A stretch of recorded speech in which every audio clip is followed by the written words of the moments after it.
Hello, everybody. We are here at day 3 of PRI 2022, and I know I've said this a couple times, but we really are very honored to have with us a special guest. We're actually at their house, so I guess we're their special guest, Dr. Jamie Meyer, who is the president of PRI. Yeah. Good morning. And welcome. Thank you. We are sitting on the top, so we can see everything, which is also very exciting.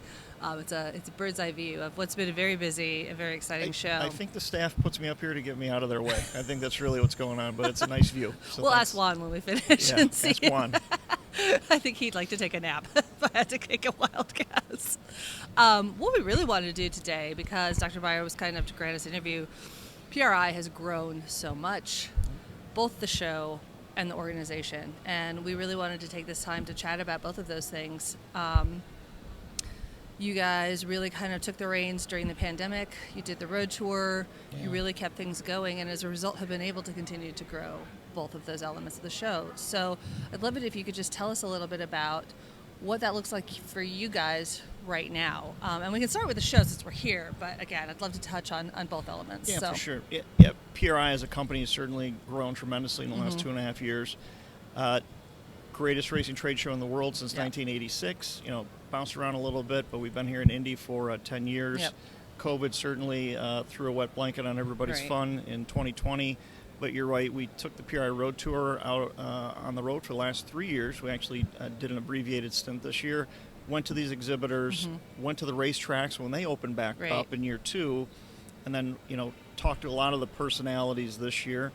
And that content's really fueled the brand, but more importantly, really helped the racing industry, just like what you guys do, just kind of tell that story.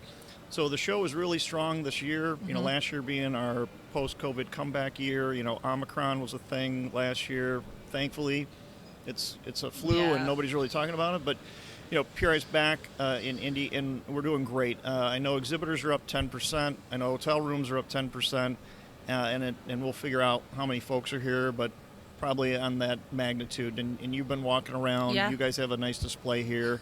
I know you guys are busy over there giving out T-shirts and talking to your fans. So show is super healthy.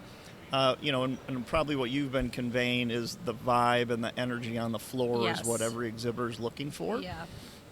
And I've had 2 days where folks have been able to stop myself or the team and just really say how appreciative they are of the crowd and the great engagement. And, really the business of racing takes place here at PRI in many forms. So the show's doing great. I love to hear that. Again, this is a show that I think is really an end-of-the-year family reunion for a lot of folks, right? Yeah. Most places, race season has wrapped up. They're looking what is ahead, and it's a chance for everybody to catch up. Their friends. It really is about the people. Yeah. Last night I got a chance to speak at Steve Wolcott's NMCA banquet. He does the NMRA banquet. Yep. That's been a couple decades. They've run that here at PRI. I started announcing with those guys as a side hustle, many years ago when I was doing cardiovascular research. But so every year we try to do something new and exciting, and there's a bunch of new elements that really were piloted last year, and some of them have made it into really prime time. So the content creator zone is really interesting to folks like you. Yeah. That's literally a stage where content creators can share their best practices, listen to each other, learn from some of the greats. And we have some great storytellers here, but the goal, is to raise all of the racing, get more exposure for the entire industry, and that's the purpose there. The EV zone, electric is everywhere. I'm out of Detroit. Electric cars are here. Yep. It's not a matter of if you like them or not. Yes. And electric race cars are here. Yes. So that's a great area to explore. What does the future look like for me and my company, and what's going on? What are the latest sanctioning bodies and applications? There's everything from Tesla's. Don Garlett's electric dragster, and even General Motors has their new drop-in electric powertrain in that room. So really interesting combinations there. I think the biggest hit for the hardcore track operators, without a doubt, is the TOPS Lounge, which stands for Track Operators and Promoters and Sanctioning Bodies. I think I got it right? Yeah, I think that was right. But it's basically everybody that puts on these events, everybody that puts on races. We think all 1,500 tracks are represented here this week. That's amazing. They're all coming together. They're all talking best practices. And the sanctioning bodies are doing deals to get tracks on their schedule. That is just a hugely and multi-discipline, road course, circle track, drag strip. They're all represented there. our friend in the sky just mentioned the Street Outlaws are here. Yes. Discovery Channel Street Outlaws. They've been at PRI for years. This year we reached out to the producer, Sam Corcus, who is an absolute creative genius and has changed the scope of racing. Right. Made it, those guys are in your living room at least 5 nights a week, and they're telling you about race cars. And now the entire cast, every racer is here at PRI, unveiling new cars, talking about their No Prep King schedule, and just sharing content with this audience. So those are some of the big new areas. Right. But of course, the cream of PRI is here in the main floor, where you've got over 1,000 manufacturers, service providers, things like Machinery Row that you can just see nowhere else, all side by side, every piece of equipment. And then we spill out into Lucas Oil Stadium. Goodyear's out there with a massive race car display, just a wonderful execution from the folks at Goodyear. And out in Lucas Oil is where all of the trailers are. So if you want to spend a lot of money, go out in the stadium. But everybody needs a trailer, right? Buy a new toter home. So. I know you guys also have a vigorous education track. And looking through that also seems to really represent the industry. There were several things on AVs, like you said, sanctioning bodies and racetracks, how to get the most out of their business, how to improve their business.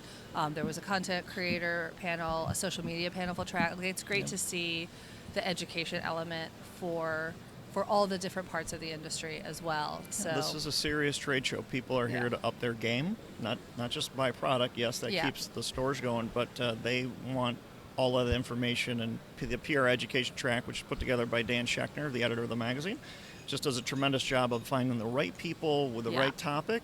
And it's hard to look away. That's the way to describe it. There's always something interesting going on up there. Yeah, it's great. It's something, again, that we follow kind of avidly because we, so many people we work with are also involved in those different seminars. And For sure. It's really exciting to see how people are able to take that information with them into the next season. Oh, yeah. So the show is great. It's booming. And then the company has expanded massively on the media side. Some of the educational spill in there as we share some of that on the different platforms. But, PRI, when I started, was a great magazine. Right. Had a good website. Social channels had been started, but the road tour and then bringing in agencies like Driveline Studios really allowed us to supercharge the social channels. And, if you're not on TikTok, you don't exist. I mean, something like that. I don't know what the latest is. We were looking at Snapchat this week, but, the basic social media platforms, we've been operating really as a give, more of an ask as we get closer to show season, but it's entertaining, it's educational, and, the social game is really on point here at PRI. Yeah, all of it has been really world class. Well, we know the show's been good. Certainly for us, it's been good, but just seeing everybody's energy has been really exciting. Yeah. Let's talk a little bit about the organization itself. A couple of questions first. You guys introduced a membership level last year debuted. Yeah. Okay. And that has offered folks some things both on the yearly level and also at the show. How is that going? I see a lot of pro member badges. So last year we launched membership both for business and individual, and we made it a complimentary membership for the show. And coming out of a pandemic, the board thought that was the right thing to do. This year, it's a requirement. Right. So the reason you see a lot of pro members is because you have to be a member to get into the PRI show. Right. That $40 cost led to some discussion, but most people understood that money goes to feed this side of the company, which is the advocacy and all of our legislative work, all of our government affairs work, all the legal work in Washington. To help represent this industry when we're in need. What drives us are actions by the EPA, fines to race shops, fines to tuning companies, fines to distribution companies. So our government affairs team is in there. RPM Act, as we sit here the third day of PRI, is still active in this Congress, and we're still hoping to get language in the next week or two that we could get the RPM Act passed, which for folks tuning in, allows for or protects the modification of street cars to race cars. Right. That sounds incredibly basic, but that actually came in question by the EPA in a draft memo in 2015 where they proposed banning the modification of street cars into race cars. And the big SEMA lobbyist team got involved, and here we are. So that membership, to get to your point, we need lots of members. We need Right. tens of thousands, hundreds of thousands of people that love the racing industry that join us. It does a couple things. First of all, when we sit down with a politician, they realize that PRI isn't just a trade show in Indianapolis or the world's best trade show, but it's a representation of every person that loves racing, and we're going to vote that way. So, Mr. or Mrs. Politician, if you're going to talk about race cars, PRI is going to be involved. And we want to be very sophisticated where we're starting to place politicians. Right. If they're loyal to this racing community, we want to back them. We want to support them with monies to help with their campaign. We've done some of that with the RPM Act, advertising for different representatives and different senators. But that's where we're headed. And then the PRI PAC was incorporated here in Indiana a year ago. You have to be a member to solicit for PAC donations. That's part of the federal law. Right. The company can't put money in the PAC. It has to come from an individual. Okay. It's called hard money for 501c4 for everybody staying tuned in at home. But those monies then can go directly to a candidate. Okay. Now that sounds super complicated, but here's what it comes down to. When the racing industry is in jeopardy or being threatened, PRI needs to be the voice that steps up and does something about it. It's as simple as that.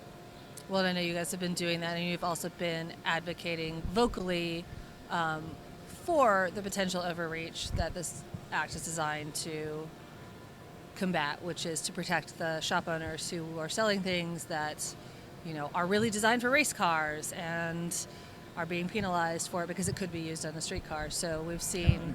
something that even affects RacingJunk, Yeah. right, is a lot of the manufacturers have stopped making race parts because they're worried about that threat. Exactly. That's less products on your for shelf. everybody. That's less products in the catalogs that you buy parts from, and it makes it harder to modify cars. Yeah. If we don't have the ability to modify cars, we don't have racing. Exactly. Well, as one of the member perks at the show itself is the React for Racing. Yeah. And which is a chance for folks to pay to go head to head against some of the best. Yeah. Which is a really fun opportunity. I would do it. I might make a donation. I'm not sure I want to get in front of everybody. I don't need to actually be humiliated in front of. Well, I might try. I got to try that. But that's Lake Speed and folks like him who are actively engaged in helping raise money for the PAC, and those $10 bills add up. Yes, and they do. Over the course of a long week, it becomes impactful on the political scene, and that's what this is all about. Excellent. Well, I thank you so much for you. sharing all of Thank that you. information. Anything that you want to share with us to look forward to for next year that either PRI as an organization or the show has up its sleeve? I mean, it's going to be hard to top this year. There was so many... Well, Indianapolis just announced a new expansion of the convention center, so that's certainly going to play into our plan for probably 24. Yeah. That's kind of the path they're on. But look, we're always looking for innovation. So folks can give feedback to you or comment on this, and we're always watching. We'd love to hear what we can do better. Just like you guys, we're a customer service oriented company first. We want to make sure that our exhibitors and our attendees are super happy, and our media friends too. They're important too. But if people want to know more, be a member.